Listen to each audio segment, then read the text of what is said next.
Tu te réveilles au milieu de la nuit à cause d'un bruit venant d'en bas. La première chose à faire est de vérifier de quel bruit il s'agit. Si tu soupçonnes qu'il y a quelqu'un dans ta maison, fais-le rapidement et discrètement. Il est possible qu'il s'agisse simplement d'une souris qui a renversé quelque chose.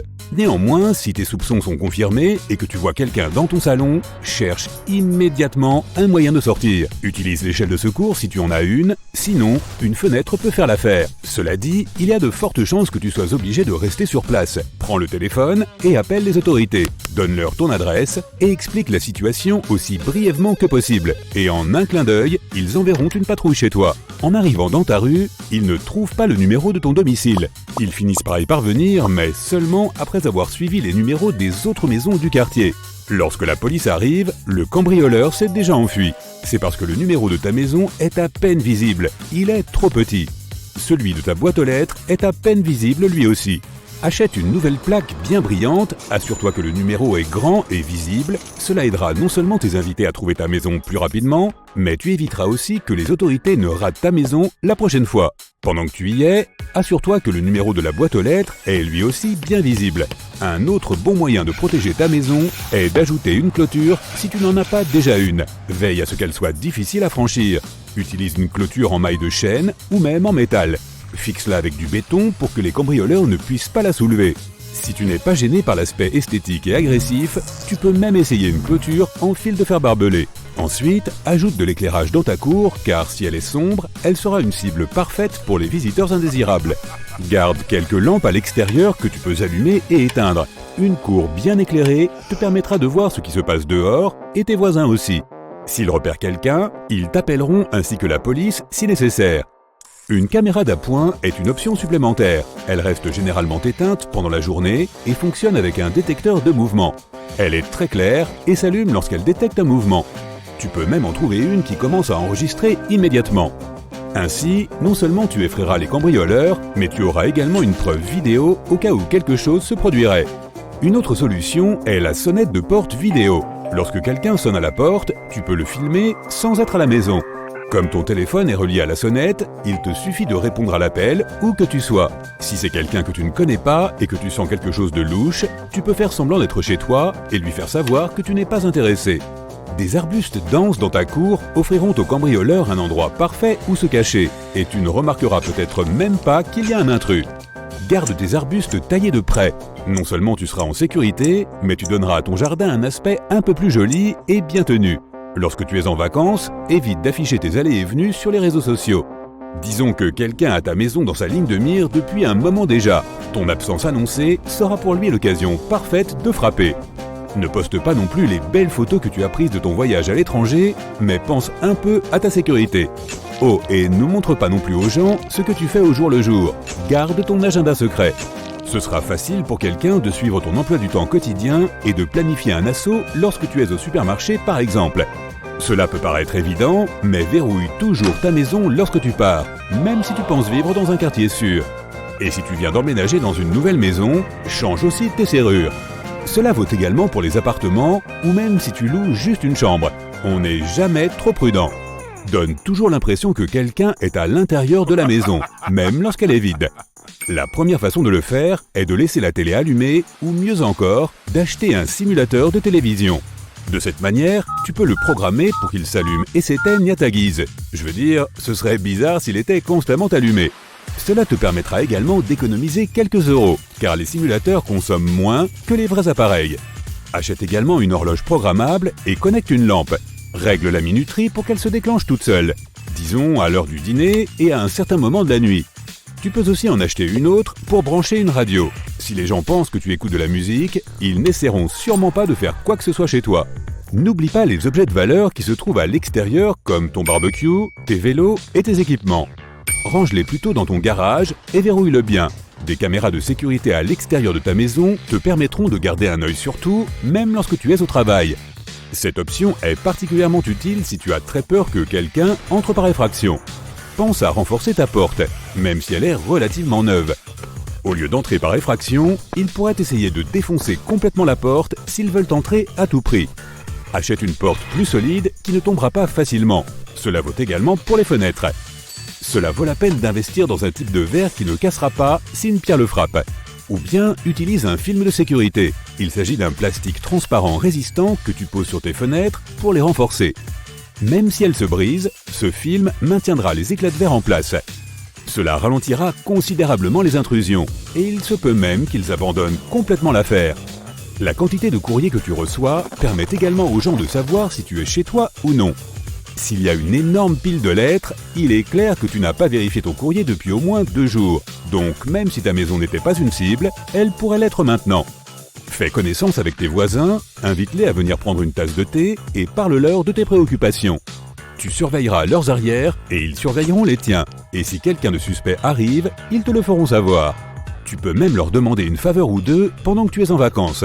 Demande-leur de garer une de leurs voitures dans ton allée pour faire croire qu'il y a quelqu'un à la maison. Pendant que tu y es, donne-lui la clé de ta boîte aux lettres et demande-lui de prendre ton courrier à ta place.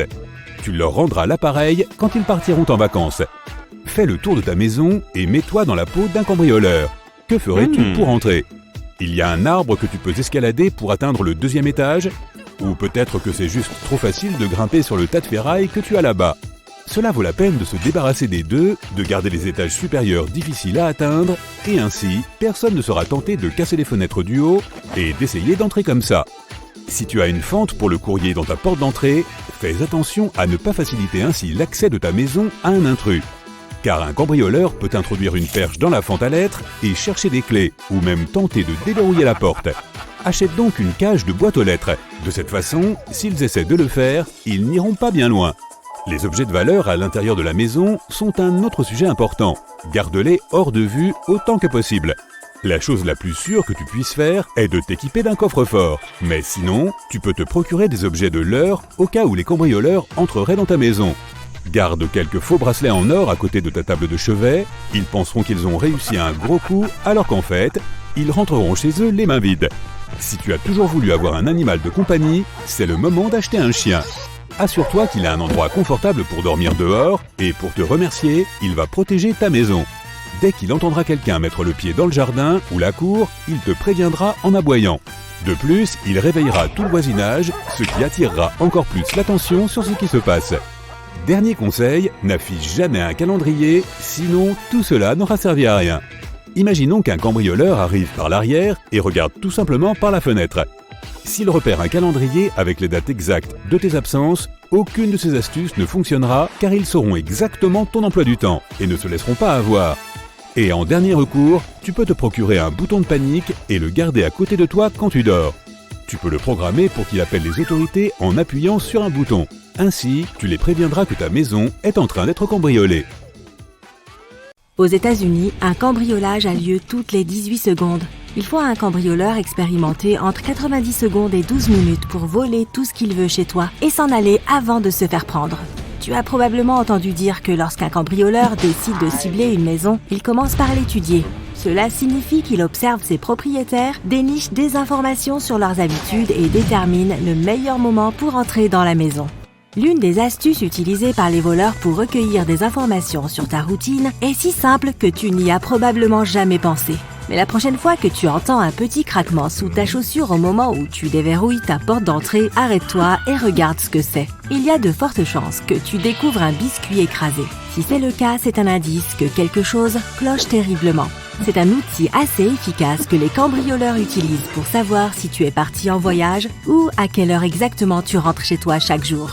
Un biscuit est une petite chose si innocente que les gens n'y accordent généralement pas beaucoup d'attention, si tant est qu'ils le remarquent. Le plus souvent, nous nous disons que nous venons d'écraser un insecte sous notre paillasson. Tu arrives chez toi, tu marches sur le biscuit, il s'effrite et révèle aussitôt tous tes secrets aux cambrioleurs. Ils savent à coup sûr que la maison est habitée et peuvent aussi deviner l'emploi du temps de son propriétaire. Les choses empirent encore si tu t'absentes pendant un certain temps. Le biscuit sous le paillasson reste intact, signalant ainsi aux malfaiteurs que le moment est parfait pour un cambriolage. Pour diminuer les risques qu'un cambrioleur dépose des biscuits sous ton paillasson, n'annonce pas toute ta vie sur les réseaux sociaux. Tu n'imagines pas combien de criminels les utilisent de nos jours pour recueillir des informations. Ne publie pas de détails sur tes projets de vacances. Si tu es impatient de partager tes superbes photos de plage, fais-le après ton retour. Vérifie tes paramètres de confidentialité chaque fois que tu publies quelque chose quand tu n'es pas chez toi. Il est trop simple pour un voleur de comprendre que ta maison est vide. Si tu fulmines en ligne à propos des magasins bondés le dernier jour des soldes. Apprends à connaître tes voisins. Si tu construis un réseau solide autour de toi dans ta communauté, ces vilains voleurs considéreront que ton quartier représente un trop grand risque. Chaque fois que tu t'absentes, informe tes voisins. Demande-leur de t'envoyer un SMS ou de t'appeler s'ils remarquent quelque chose de suspect autour de chez toi. Tu peux en faire de même pour eux la prochaine fois qu'ils partiront en voyage. Crée l'illusion qu'il y a quelqu'un chez toi, même en ton absence. Utilise la télévision et la radio. Laisse-les allumer lorsque tu t'absentes. Le bruit des voix fera très probablement fuir les cambrioleurs, même si le biscuit est encore entier. L'un des signes les plus évidents qu'un propriétaire s'est absenté pendant un certain temps est une pile de journaux et de courriers devant la porte d'entrée.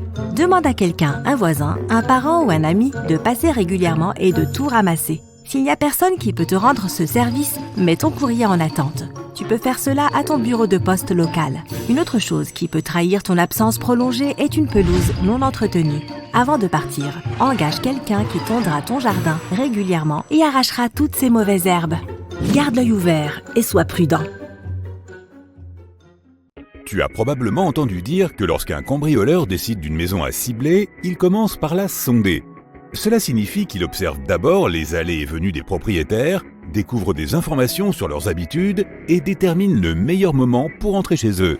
Lorsqu'il est prêt à commettre son larcin, il sait déjà avec certitude quand il n'y aura personne à l'intérieur ou quand les propriétaires seront distraits. L'une des astuces utilisées par les voleurs pour recueillir des informations sur ta routine est si simple que tu n'y penses peut-être même pas. Mais la prochaine fois que tu entends un craquement discret sous la semelle de ta chaussure, arrête-toi et vérifie ce que c'était. Il y a de fortes chances que tu trouves un biscuit écrasé sous le paillasson. Si c'est le cas, c'est un indice que quelque chose est en train de se tramer. C'est une méthode plutôt efficace que les criminels utilisent pour savoir si tu es parti en voyage ou quand tu rentres exactement le soir. Un biscuit est un objet tellement banal que les gens n'y prêtent généralement pas beaucoup attention. Et encore faut-il qu'ils le remarquent. Tu arrives chez toi, tu marches sur le biscuit et tu révèles automatiquement tous tes secrets aux cambrioleurs. Ils savent à coup sûr si la maison est habitée et peuvent aussi connaître ton emploi du temps. C'est encore pire si tu n'es pas chez toi. Le biscuit sous le paillasson reste entier, indiquant ainsi aux criminels que la voie est libre pour une effraction. Donc, si tu trouves un biscuit sous ton paillasson, c'est une assez mauvaise nouvelle. Quelqu'un s'intéresse à ta maison et la surveille. Ce serait peut-être une bonne idée d'avertir la police ou de prendre des mesures de sécurité supplémentaires. La technique du biscuit n'est qu'une des nombreuses astuces utilisées par les cambrioleurs. Un autre signe qui peut t'alerter du fait que tu es sous surveillance est la présence de cailloux blancs laissés près de ta maison ou dans l'allée. Cela signifie qu'un criminel a déjà visité ta maison et l'a marqué comme méritant d'être cambriolé. Une autre raison pour laquelle les voleurs peuvent avoir laissé des cailloux est d'indiquer que ta maison reste vide pendant la journée. Si tu te promènes dans la rue et que tu remarques une clé USB qui dépasse d'un trottoir ou d'un mur, ne sois pas surpris. Tu es très probablement tombé sur une dead drop. Malgré son nom effrayant, il s'agit en fait d'un projet artistique mondial qui a emprunté quelques astuces au monde de l'espionnage. Beaucoup de gens qui connaissent ce projet sont heureux de pouvoir enfiler leur manteau noir et leurs lunettes de soleil et d'aller échanger des informations confidentielles avec d'autres personnes. Le fait est qu'il y a plusieurs décennies, les espions avaient leur propre moyen d'échanger des matériaux secrets. Il y avait le live drop, lorsque les espions se rencontraient en personne, mais c'était souvent très dangereux. C'est pourquoi un système de dead drop a été inventé. Dans ce cas, quelques briques détachées d'un mur dans une ruelle permettaient de cacher des documents importants qui devaient être récupérés plus tard. Aujourd'hui, il y a plus de 1500 dead drops dans le monde entier, et les données accumulées sur ces clés USB atteignent 10 téraoctets. Tu peux tomber sur une dead drop sur n'importe quel continent que tu visites, sauf en Antarctique peut-être, parce qu'il n'y a pas tant de murs que ça là-bas. Si tu en trouves une, que faire avec elle ? Tout d'abord, il est fortement déconseillé de connecter une clé USB inconnue à ton ordinateur. Tu ne sais jamais quel virus s'y cache, en attendant de détruire le contenu de ton disque dur. Et même si le risque fait partie du jeu, ne provoque pas trop ta chance. Si tu es sûr à 100% de vouloir jouer, sécurise ton ordinateur du mieux que tu peux. Tu n'imagines pas quelles informations t'attendent sur une clé USB.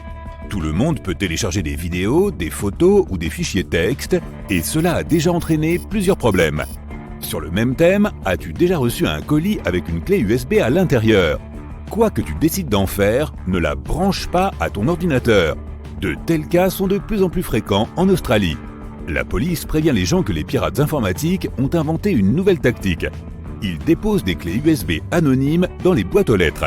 Tu ne seras probablement pas surpris d'apprendre que ces gadgets contiennent des logiciels malveillants capables de pirater ton ordinateur. Leurs auteurs comptent manifestement sur la curiosité humaine et il faut dire que cela paie.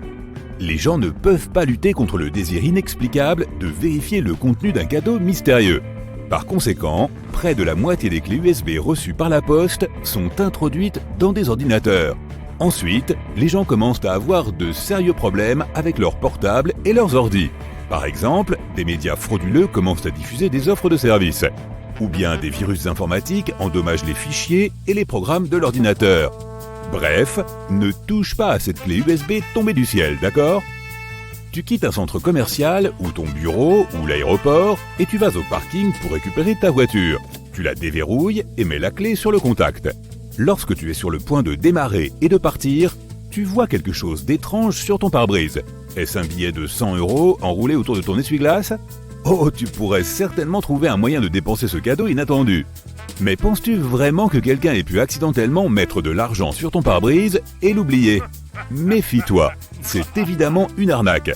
Dès que tu sortiras de ta voiture pour regarder de plus près ce mystérieux billet de banque, son propriétaire passera à l'action. Il montera dans ta voiture et partira à toute vitesse. Peu de gens penseront à couper le contact et à prendre leurs affaires avec eux pour aller vérifier s'il s'agit bien d'un billet de 100 €. Par conséquent, en moins d'1 minute, tu perdras ta voiture, ton portefeuille et tes documents et tu te sentiras tout à coup très seul sur ce parking. Certaines personnes ont raconté avoir trouvé un vêtement, comme par exemple une chemise, posé sur leur pare-brise ou enroulé autour de leurs essuie-glaces. Si jamais cela t'arrive, ne tombe pas dans le piège et n'essaie pas de retirer l'objet. Monte simplement dans ta voiture et pars aussi vite que possible de l'endroit où tu étais garé. Ce vêtement soi-disant oublié est en fait une nouvelle arnaque utilisée par les voleurs. Cela fonctionne comme suit. Si tu vois un vêtement qui empêche tes essuie-glaces de bouger ou qui obscurcit ta vue, ta première réaction sera de l'enlever bien sûr. Mais pendant que tu essaies de l'enlever, le voleur a tout le temps de te sauter dessus ou de monter dans ta voiture. Les endroits les plus courants pour ce genre d'arnaque sont encore les parkings. Ils sont généralement mal éclairés et plutôt déserts, ce qui signifie qu'il y a peu de témoins aux alentours et beaucoup de recoins sombres pour que l'agresseur puisse se mettre à l'affût. Si un jour tu rentres chez toi et que tu remarques des graffitis ou des marques sur ta porte ou ta maison, appelle immédiatement la police. Même si cela ressemble à une farce d'adolescent ou à une simple rayure, il vaut mieux prévenir que guérir, car les cambrioleurs utilisent certaines marques pour indiquer à d'autres criminels différentes choses sur ta maison. Par exemple, quelque chose ressemblant au chiffre romain 2 signifie que les propriétaires sont riches et que l'endroit est donc une excellente cible. De même, un cercle barré indique aux autres cambrioleurs qu'il n'y a rien de précieux à prendre chez toi. Un long rectangle horizontal divisé en 4 parties signifie que l'endroit est gardé par un gros chien agressif. Un triangle, divisé en 2 parties par une ligne verticale, indique aux criminels de ne s'introduire que la nuit. Tandis qu'un triangle inversé indique qu'une maison ou un appartement est libre après le dîner. Et quelque chose qui ressemble à un A et un K combinés fait savoir aux complices que la maison est toujours pleine d'occupants. Une nouvelle astuce est utilisée par les voleurs de voitures, l'astuce de la pièce de monnaie. Ils la glissent dans l'espace entre la porte et la poignée de la porte. Lorsque le propriétaire pense qu'il a verrouillé la porte avec son bip de clé, le véhicule est en fait toujours ouvert, car la pièce empêche la serrure de l'une des portes de fonctionner. Dès que le propriétaire s'éloigne de son véhicule, le voleur n'a aucun problème pour ouvrir la porte et voler des objets de valeur. Lorsqu'il y a un rassemblement public, une grande fête ou même une journée chargée dans un centre commercial, un voleur de voiture peut faire une annonce publique pour dire qu'une voiture, choisie par eux bien sûr, bloque la sienne et qu'il ne peut pas sortir. Dès que le propriétaire arrive pour déplacer sa voiture, un autre groupe commence à agir, en supposant, et pour une bonne raison, que la personne en question a la clé de la voiture sur lui.